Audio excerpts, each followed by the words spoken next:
a work of literary genius and artistic perfection by one of the greatest writers of all time. Every word, every sentence, every paragraph, perfectly crafted as if it flows and reads like a fucking orchestral classical musical piece. Stunningly beautiful descriptions used with short but impactful sentences and language, riddled with mysterious, cryptic metaphors and messages all throughout, all the while being perfectly contrasted by what is just a simple, brief story of an old fisherman. The book is called The Old Man and the Sea by the legendary Ernest Hemingway.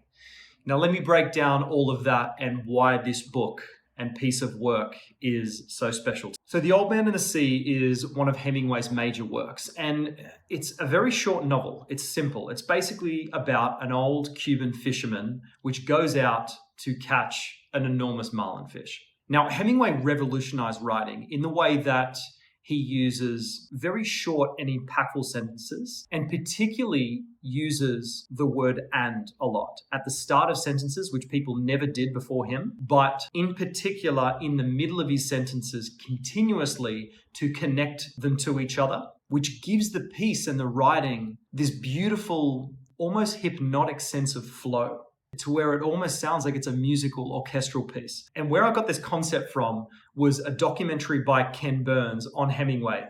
Phenomenal documentary, you should check it out. And with the use of the word and just his style of writing, it almost reads as if it's like some fucking cello playing notes. That is how the flow of the words read. Because Hemingway was very big into classical music. He used to listen to it a lot. And in the documentary, they present that it wasn't any coincidence why his music had this sense of flow. So let me read this piece to you to show you what I mean.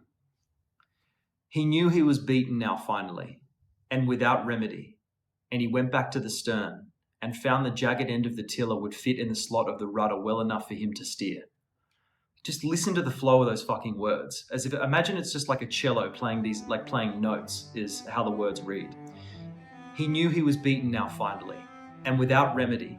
And he went back to the stern and found the jagged end of the tiller would fit in the slot of the rudder well enough for him to steer. Like the fucking flow of that is just ridiculous. Absolutely ridiculous. As a writer myself, it not only frustrates the fact that I'll never be able to reach that level of genius, but at the same time can utterly, profoundly appreciate that someone's able to write like that. It's just truly awe-inspiring. So if you've never read the book before, keep this concept in mind of it being like a musical piece. And if you have read the book and you reread it, keep it in mind, that concept, and see if the book has a different impact on you. So the metaphors and the messages throughout this book, again, beautifully contrasted with this simple, brief, basic story of some old fisherman going out to catch a fucking fish. He has these incredibly profound metaphors and messages throughout, which are cryptic and mysterious in a way where you don't know whether he's talking about specific personal individual life experiences that he's had, or if he's speaking to everybody and our typical collective shared experiences. And I'll use an example of one which really struck me in the book, and I'll read it. The context is basically his fight and battle with this giant fish, and basically his ability to be able to pull off such a feat. It is easy when you are beaten, he thought. I never knew how easy it was. And what beat you, he thought. Nothing, he said aloud. I went out too far. Just so fucking impactful. And you just have so many questions. Like, what is he talking about there? What is he talking about? Nothing. I went out too far. Now, when you read the book, not to give spoilers, but when you read the book, you probably superficially interpret it, like literally, as if it's just a metaphor for life where what we once could do in our youth, we can't do in older age. And we're recognizing the limitations of our abilities and physical, mental, spiritual strength. I think it's more than that. And in this documentary, I learned that Hemingway wrote this story in 1950. A year or so before that, he met a young seductive beauty, this Italian lady named Adriana Avancic. She was 18 years old and he was almost 50. Now, he was married at the time to his wife. So he started an affair with this young lady, Adriana. And a year or so later, I don't think it's any coincidence that he wrote this book.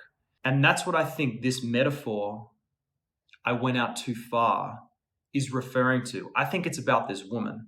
I think he had this passionate love affair with this woman who, by the way, found him through his writing. So he still had the fame and clout but I felt that in this metaphor, he's stating that he's out of his depth.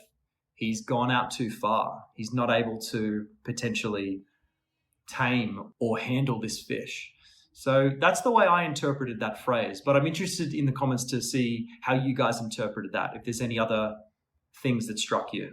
And the last thing I'll say about this, which makes this work even more profound, impressive, and genius, this motherfucker wrote one of his major works, critically acclaimed, all within 2 months. Now, it makes you think, was this guy just so obsessive that he was able to just sit at his typewriter for 2 months straight, doing nothing but typing and editing, meticulously edited, every word, every sentence, every paragraph, perfectly arranged, perfectly crafted? Or was he so genius that he was able to just tap into something deep inside of him, into the muse, where this thing just flowed out of him? This piece of work, which would not only become one of the greatest pieces of literature of all time, but also one of the greatest works of art that a human being has ever created. The Old Man and the Sea, by the legend himself, Ernest Hemingway. Do yourself a favor and read this thing.